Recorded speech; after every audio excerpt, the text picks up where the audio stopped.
Hello friends, आज हम cover करेंगे सेक्शन 6 और section 7 of probation of offender act 1958 का। सेक्शन 6 काफ़ी इंपॉर्टेंट सेक्शन है। इसके क्वेश्चन कई बार प्री में और मेंस में आ चुके हैं। सेक्शन 6 कहता है restriction on imprisonment of offenders under 21 year of as.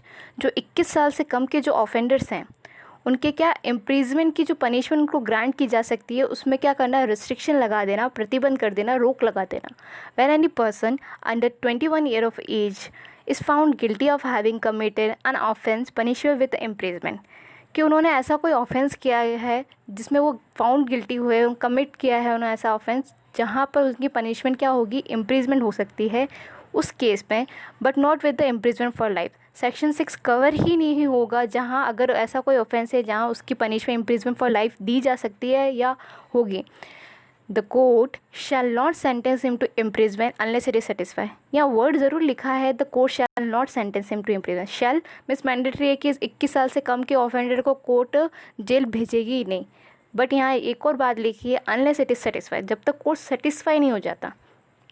क्योंकि ये ज़रूरी नहीं है कि 21 साल से कम के ऑफेंडर ने जो एक्ट किया है, जो ऑफेंस किया है, ये वो बाय मिस्टेक कर दिया है, उसको नॉलेज नहीं हो, इंटेंशन नहीं हो भी सकता है कि उसने बाय इंटेंशनली वो एक्ट किया है, उसको नॉलेज हो उस एक्ट की कि अगर वो ऐसा एक्ट करता है तो उसको पनिशमेंट दी जा सकती है। तो क्या कोर्ट क्या करेगी, circumstances of the case, nature of the offence and the character of offender के बेस पे ही कोर्ट डिसाइड करेगी। Next, it would not be desirable to deal with him under section 3 और सेक्शन 4। अगर कोर्ट को ऐसा लगता है कि उसको सेक्शन 3 और सेक्शन 4 में उसके साथ डील करना सही नहीं रहेगा, तो कोर्ट क्या कर सकती है, जो सेक्शन 3 के अंदर एडमोनिश के बेस पे हम छोड़ रहे थे डांट फटकार के, और सेक्शन 4 के अंदर प्रोबेशन ऑफ गुड कंडक्ट का बेनिफिट देके जो छोड़ रहे थे, उसकी बजाय कोर्ट क्या कर देगी, if the court passes any sentence of imprisonment on the offender, तो कोर्ट क्या कर सकती है, कोर्ट के पास पावर है कि वो इम्प्रिजमेंट का सेंटेंस पास कर सकती है। हम सेक्शन 6 की हेडिंग में तो ये ज़रूर पढ़ रहे हैं कि restriction on imprisonment of offender under 21 year of age, but ज़रूरी नहीं है। कोर्ट को ऐसा लगता है कि नहीं, इस 21 साल से कम के ऑफेंडर ने जो एक्ट किया है, जो ऑफेंस किया है, वो उसके लिए उसको पनिशमेंट दी जानी ज़रूरी है, तो कोर्ट पनिशमेंट पास कर सकती है। कोर्ट को क्या करेगा, court it shall record it's reason for doing so. Court को अपना रीज़न ज़रूर लिखना पड़ेगा कि क्यों उसने सेक्शन 3 और सेक्शन 4 का बेनिफिट नहीं दिया उस ऑफेंडर को और सेंटेंस पास करी है इम्प्रिजमेंट की। For the purpose of satisfying itself whether it would not be desirable to deal under section 3 और 4। जब कोर्ट को ऐसा लगता है कि सेक्शन 3 और सेक्शन 4 के अंदर उसको डील करना डिज़ायरेबल नहीं है, तो कोर्ट क्या करेगी, तो court shall call for a report from the probation officer. Court mandatory call करेगी रिपोर्ट, प्रोबेशन ऑफिसर ने जो रिपोर्ट बनाई है उसको कंसिडर करेगी court. The report any other information, उस रिपोर्ट के अंदर कोई other information available it relating to the, किस बेस पे हो सकती है, उसको कंसिडर करेगी। कैरेक्टर के लिए, physical and mental condition of offender के लिए, क्या उसका मेंटल कंडीशन क्या थी, क्या वो उस टाइम लुनेटिक स्टेज में था, इडियट था, क्या था। लुनेटिक और इडियट में डिफरेंस होता है, जो मैं बाद में कवर करूँगी अलग से वीडियो बना के। सो ये कोर्ट क्या कंसिडर करेगी रिपोर्ट के अंदर, उसके कैरेक्टर को देख के, उसके फिज़िकल मेंटल कंडीशन को देख के, जो कोर्ट को सही लगता है तो कोर्ट क्या करेगी, सेंटेंस पास करेगी, वरना कोर्ट उसको सेक्शन 6 का बेनिफिट देख के उसको इम्प्रिजमेंट की पनिशमेंट ग्रांट नहीं करेगी। अब सेक्शन 7 कहता है,